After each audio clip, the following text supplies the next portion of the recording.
Partons maintenant en Pays de la Loire, terre légendaire, truffée des plus beaux monuments royaux de France, pour découvrir le château de Brézé. Bâti entre les 11e et 12e siècles, classé monument historique, le château de Brézé recèle bien des mystères. C'est l'une des merveilles incontournables de la région. Les visiteurs l'ont bien compris, puisqu'ils sont 100 000 chaque année à s'émerveiller devant les impressionnantes douves sèches de l'édifice et l'étonnante forteresse creusée sous le château. Des originalités qui ne laissent personne indifférent. Très bonne surprise. C'est une galerie qui n'en finissent pas, dans laquelle on se perd, un vrai labyrinthe. Le château, sous le château est très impressionnant. Valérie Desvignes travaille comme guide dans le château depuis plusieurs années et malgré ses visites quotidiennes, elle est toujours fascinée par les histoires uniques qui hantent les murs de ce monument. Quand j'arrive tous les matins pour ouvrir le château, que je suis face à lui, que je vois ses pierres blanches, son toit d'ardoise, la moindre petite pierre va vous raconter une histoire. Je m'en lasse pas. Pour prendre la mesure de ce trésor architectural, Valérie nous invite à découvrir la cour d'honneur. Ces façades étonnantes, aux styles si différents, témoignent des époques successives qu'a traversé ce château. En 1448 va être édifié le tout premier château. Il nous reste 2 vestiges, 2 tours qui sont à l'intersection de chaque aile. Au XVIe siècle, on souhaite posséder un château dit de plaisance. Donc on va déconstruire le château médiéval pour reconstruire un château Renaissance en forme de U. De cette époque, il reste cette façade élégante, inspirée de l'Antiquité, typique de l'architecture de la Renaissance. La transformation du château ne s'arrête pas là. En 1850, Pierre de Dreux-Brézé, propriétaire d'alors et évêque de Moulins, souhaite restaurer sa demeure dans le style néo-gothique. On élève alors une tour semblable à un donjon, ornée de gargouilles et un promontoire. L'empreinte néo-gothique se ressent un peu partout dans le château. La pépite, c'est la chambre de Pierre de Dreux-Brézé. Ici, la robe de l'évêque est encore exposée, mais ce qui frappe, ce sont les couleurs flamboyantes qui tapissent les murs et la délicatesse des ornements. Regardez au-dessus de la porte de son bureau, vous retrouvez des blasons fort connus qui rappellent la monarchie, les rois de France. Pour comprendre comment les murs de ce château se sont élevés au fil des siècles, il faut explorer l'une des curiosités de ce monument si singulier, les douves sèches qui entourent l'édifice, les plus profondes d'Europe. Les douves ont été creusées au XVe siècle pour extraire la pierre de tuffeau pour la construction du château en surface.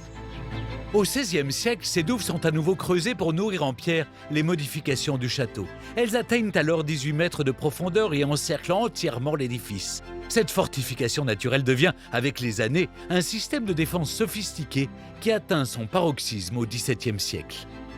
On va accentuer le système défensif du château, à la limite de la paranoïa. Nous sommes dans une période qui est relativement trouble. C'est la période de la Fronde, c'est la révolte des princes de sang contre Louis XIV. Donc on va rajouter d'énormes trous que l'on appelle des boulins. On a serré des poutres pour freiner le passage des chevaux. Ce système de défense va faire ses preuves, car le château n'a jamais été pris. Mais l'atmosphère paranoïaque de ce lieu remonte à beaucoup plus loin. Sous les fondations de l'actuel château se trouve une forteresse troglodytique, d'une ampleur insoupçonnée. Hervé Chaudron, guide au château, connaît ces galeries comme personne. Nous sommes ici dans la partie la plus ancienne du château. C'est vraiment le château sous le château. La toute première trace écrite remonte à 1063, mais on est à peu près certain que tout cet ensemble creusé de main d'homme a été réalisé durant les années 800 pour se préserver des différentes attaques des Vikings. Tout le monde pouvait descendre rapidement et ainsi, les envahisseurs au-dessus ne trouvaient plus personne. Du 9e au 11e siècle, l'ouest de l'Europe vit au rythme des raids vikings, un véritable danger qui s'accroît au fil du temps avec des flottes de plus en plus importantes allant jusqu'à 1000 hommes. Le long de la Loire, rien ne résiste à leur passage. Nantes, Tours ou encore Orléans sont tour à tour pillés.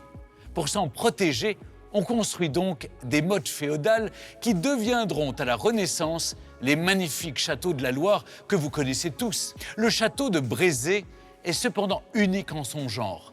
Ces kilomètres de galeries souterraines ont été imaginés pour en faire une place forte imprenable.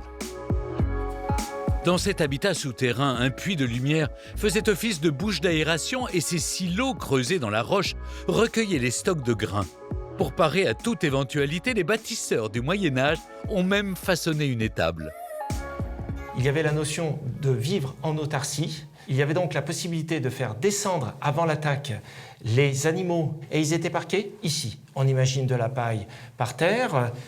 Il y a derrière moi une grande mangeoire. On pouvait d'ailleurs attacher les bêtes directement par ces trous pratiqués dans la roche. Les réfugiés pouvaient ainsi survivre quelques semaines. Encore fallait-il savoir maîtriser des assauts éventuels dans ces galeries. Si un assaillant avait pu véritablement pénétrer et qu'il avait commencé à venir ici, on pouvait lui tirer dessus. Depuis un des trous qui se trouve à l'autre bout là-bas, prenant aussi tout ce couloir en enfilade et rendant ici le système vraiment imprenable. Dans les douves du château, on trouve encore les traces d'activités artisanales d'autrefois, comme une boulangerie ou une magnanerie, lieu d'élevage des vers à soie. Depuis 2017, le château de Brézé tente de faire revivre l'un des savoir-faire d'autrefois, la production de vin. Paul Delavigne est le maître de chai des lieux avec sa collègue Maëlle, en charge des dégustations. Ils aiment se ressourcer dans les anciennes caves du château. J'adore cette pièce. C'est un endroit magnifique, ouais. Alors, travailler au château de Brézé, c'est quelque chose d'assez valorisant parce que forcément, c'est un peu petit vis-à-vis de toute l'histoire et du patrimoine qu'il y a derrière. Quand on travaille dans le vin, ça rend le sujet bien plus intéressant. Le vin produit au château a connu son expansion au XVe siècle car son cépage, le chenin, était particulièrement apprécié. Ce vin s'exportait sur les tables de Versailles sous Louis XIV jusque dans les cours européennes, si bien qu'on les retrouve parfois cités par des auteurs, je pense au roi René d'Angers ou aussi Joachim du Bellay de la Pléiade qui cite les vins de Brézé comme étant des vins d'exception. Au château. Si comme Paul et Maëlle, vous appréciez de vous plonger dans le passé, embarquez sur cette merveilleuse machine à remonter le temps qu'est le château de Brézé.